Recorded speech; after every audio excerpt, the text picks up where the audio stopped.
हम मंदिर के मुख्य द्वार पर खड़े हुए हैं। मुख्य द्वार पर हम आ चुके हैं मंदिर के। ये देखिए मुख्य द्वार बना हुआ है पूरा यहाँ से, और यहाँ से ऊपर चढ़कर हम जाएंगे, तब हमें सुखदेव जो मंदिर है बना हुआ यहाँ पर और जो वट वृक्ष है उसके दर्शन होंगे। तो आइए हम आपको सारे दर्शन कराते हैं, पूरी जानकारी हम आपको देंगे। आइए।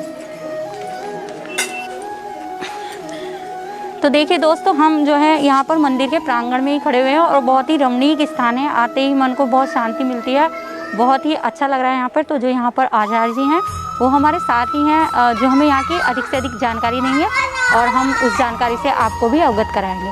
तो सबसे पहले बताइए क्या नाम है आपका?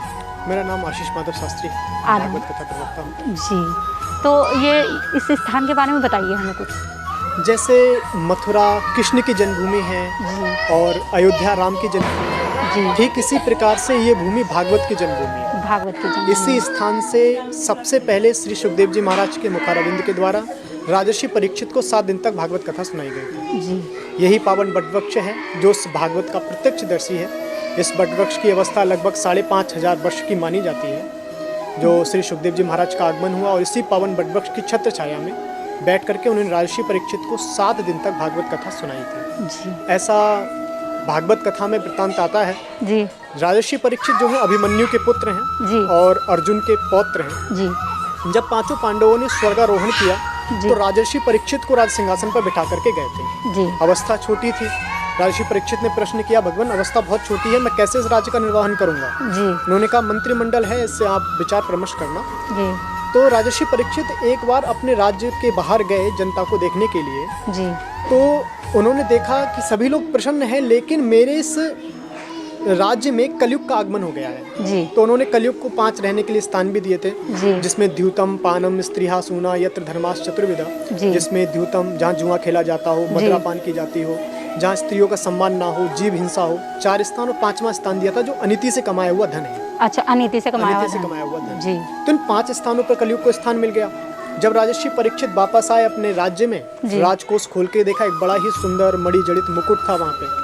वो मुकुट था जो जरासंध का छीना हुआ था, भीमसेन उनका वध करके लेके आए, यानी अनीति से कमाया हुआ धन था। अनीति से कमाया। राजर्षि परीक्षित ने अपने सर से मुकुट उतार दिया, वो वाला मुकुट अपने सर पे धारण कर लिया।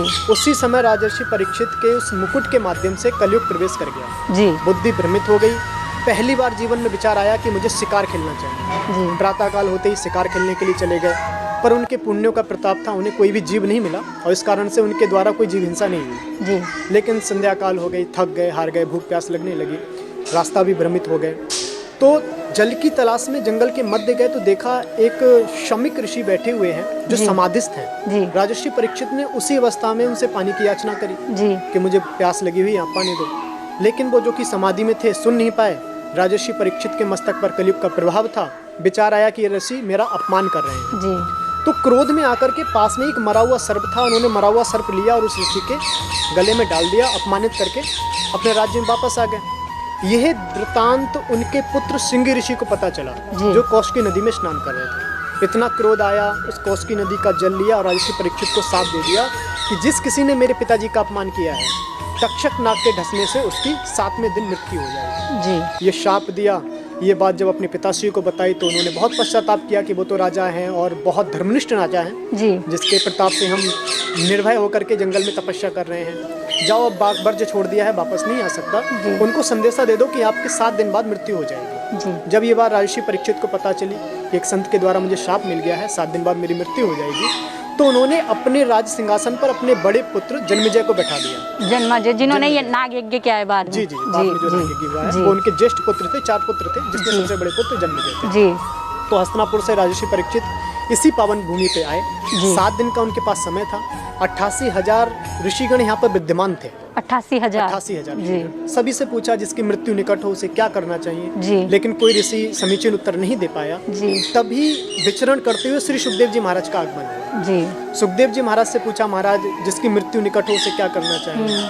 तो सुखदेव जी महाराज का वैसे तो नियम था कि वो एक स्थान पर इतनी देर ठहरते थे जितनी देर एक गाय का दोहन होता है। अच्छा, यानी कि इतनी देरी 15-20 ठहरता से है। मिनट। अच्छा लेकिन जब राजर्षि परीक्षित ने प्रश्न किया कि जिसकी मृत्यु निकट है उसे क्या करना चाहिए, जी तो उनको ये प्रश्न इतना अच्छा लग गया कि उन्होंने वो अपना नियम छोड़ दिया। जी क्योंकि सुखदेव जी महाराज ने कहा आपने जो प्रश्न किया है वो ये नहीं किया कि मेरी मृत्यु निकट है, जी आपने कहा जिसकी मृत्यु निकट है। जी, जन कल्याण की भावना से जन क्या कल्याण, होना? क्योंकि मृत्यु जी, तो इस कलिकाल में सभी की सभी निकट की ही होनी है। है। जी और एक संत ने बड़ा ही अच्छा भाव दिया कि 7 दिन में राजर्षि परीक्षित को मरने का सांप लगा हुआ है जी और प्रत्येक जीव के पास 7 दिन ही है।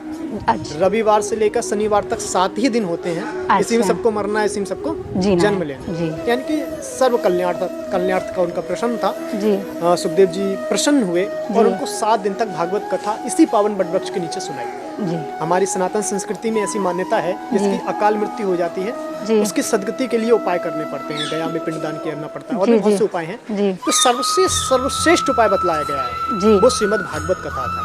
जी आजकल बहुत प्रसारित है भागवत कथा, देश विदेश में भी इसका खूब जोरों से प्रचार प्रसार है, जी जी जी टीवी आदियों पे चलती रहती है। जी। तो वो भागवत कथा, पहली भागवत कथा वो इसी पावन बटवृक्ष के नीचे हुई थी। जी भागवत की ये प्राकट्य स्थली है, तपोस्थली है, जन्मस्थली। जन्मस्थली। तो देखिए दर्शकों, जैसा हमें बताया कि यही वो वटवृक्ष है जहाँ पे सर्वप्रथम भागवत कथा प्राकट्य हुआ, जिसका यहीं पर सबसे पहले महर्षि जो सुखदेव थे उन्होंने परीक्षित जी को यहीं पर सबसे पहले भागवत कथा का सुनाई थी और परीक्षित जी ने श्रवण किया था। तो और भी मंदिर बने हुए हैं, तो हम पहले वटवृक्ष के दर्शन कराएं, पूरा वटवृक्ष के दर्शन कराएं। और ये एक बार और मैं बता दूं, जैसा हमें बताया गया है कि 5,500 वर्ष पूर्व का वटवृक्ष है, लेकिन कितना हरा भरा है। ये हमने ये भी सुना है कि ये कभी भी मुरझाती नहीं, इसकी पत्तियां पतझड़ नहीं होता इस पे। वटवृक्ष का पूर्ण रूपेण पतझड़ नहीं होता है। अच्छा। और दूसरी विशेषता ये है जी। कि आपने देखा होगा बहुत से बरगद में जटाएं लटकती हैं। जी जटा और लटकती बहुत भारी जटाएं हैं। होती जी हैं, सब में ही होती हैं। हाँ। मगर इस बरगद में आपको एक भी जटा नहीं मिलेगी। अच्छा ऐसी मान्यता है कि जैसे श्री सुखदेव जी की अवस्था थी, जी वो 16 वर्ष किशोर मूर्ति श्याम वरण दिगंबरम 16 वर्ष के माने जाते हैं। अच्छा ठीक उसी प्रकार सा ये वटवृक्ष भी है जो जी। 16 वर्षीय है, श्री सुखदेव जी महाराज का स्वरूप है। अच्छा और एक विशेषता है, जी जैसे कि हमारे विश्व में सबसे अधिक मेले में संख्या है जहाँ आती है वो है कुंभ का मेला। कुंभ के मेले इसमें में। जी सबसे अधिक जनसंख्या एकत्रित होती है मेले जी में। जी जी तो वो किस लिए होती है? वेदों पुराणों में कथा आती है कि समुद्र मंथन जब हुआ था, अमृत जी। का कलश निकाला, जी धनवंतरी भगवान जब उस अमृत को ले जाने लगे जी तो देवताओं, असुरों में और धनवंतरी भगवान में छीना झपटी हुई। छीना कुछ झपटी हुई थी। बूंदे 4 स्थानों पर गिरी जी। और वहाँ कुंभ के मेले लगने लगे। जी लेकिन भागवत के महात्म्य में जी जब श्री सुखदेव जी महाराज इस स्थान पर आए, राजर्षि परीक्षित को कथा सुनाने वाले ही थे, जी देवता लोग वो अमृत का कलश पूरा लेकर के आए हैं इसी पावन बटवृक्ष के नीचे। अच्छा, पूरा कलश ही यहाँ पूरा पे आया कलश है। यहाँ पे आया है। जी और उन्होंने, देवताओं ने अंजलि में अमृत लिया, श्री सुखदेव जी महाराज के सन्निकट रखा। जी उन्होंने कहा कि आप इस अमृत का पान राजर्षि परीक्षित को करा दो, क्योंकि राजर्षि परीक्षित को मृत्यु का भय है, जी श्रृंगी ऋषि का शाप लगा हुआ है 7 जी। दिन में मरने का। जी तो आप इस अमृत का पान राजर्षि परीक्षित को करा दो। जी। आप जो राजर्षि परीक्षित को भागवत रूपी कथा अमृत पिलाने जा रहे हो, जी ये कथा रूपी हमें पिला दो। यानी कि अच्छा। परस्पर अदला बदली कर लो, जी अमृत उन्हें पिला दे और ये और जो कथा हमें सुना दो। कथा हमें सुना दो। राजर्षि अच्छा परीक्षित से कहा सुखदेव जी महाराज ने, जी। आपके हाथ में दोनों चीजें हैं, अमृत जी। भी है और कथा रूपी अमृत है, जी तो क्या सुनना है आपको, आप ही बताओ। जी राजर्षि परीक्षित ने कहा, भगवान मुझे ना कथा के बारे में इतना पता है और ना अमृत के बारे में इतना पता है, दोनों की जी। विशेषता बतलाओ। जी तो सुखदेव जी महाराज विशेषता बतलाते हुए कहते हैं, ये जो स्वर्ग रूपी अमृत है ये साधारण जनों को प्राप्त नहीं होता। जी जो भूलोक पर हजारों वर्ष तप करते हैं, भगवान का ध्यान पूजन करते हैं, तब जाकर उन्हें कहीं स्वर्ग लोक प्राप्त होता है, स्वर्ग लोक में अमृत का पान कराया जाता है। जी लेकिन ये जो भागवत रूपी कथा है ये हर किसी को सुलभ है, अच्छा। चाहे पुण्य आत्मा है या पाप आत्मा है। जी पहली बात तो ये अमृत पक्षपात करता है, जी जो भजन पूजन करेगा उनको प्राप्त होगा, उनको लेकिन प्राप्त भागवत होगा। पक्षपात नहीं करती। जी। दूसरी विशेषता बतलाई कि ये जो अमृत है, लिखा हुआ है गीता में, क्षीणे पुण्य मृत्यु लोकम विशंति। जी जब आपके पुण्य क्षीण होते हैं तो आपको स्वर्ग से मृत्यु लोक में आना पड़ता है, जी और अमृत पान करते ही आपके पुण्य क्षीण होना प्रारंभ हो जाते हैं। जी जब सारे पुण्य क्षीण हो जाएंगे मृत्यु लोक में आना पड़ेगा। जी लेकिन भागवत जो एक बार श्रवण कर लेता है फिर उसे जन्म मरण के चक्कर में पड़ना नहीं पड़ता, वो बैकुंठ धाम को प्राप्त हो जाता वो है। मोक्ष को प्राप्त कर लेता है। तो ये विशेषता बतलाई। राजर्षि परीक्षित ने हाथ जोड़ करके कहा, भगवान मुझे ये अमृत नहीं पीना है, जी। मुझे ये कथा रूपी अमृत पीना है। तो इतनी दुर्लभ ये भागवत कथा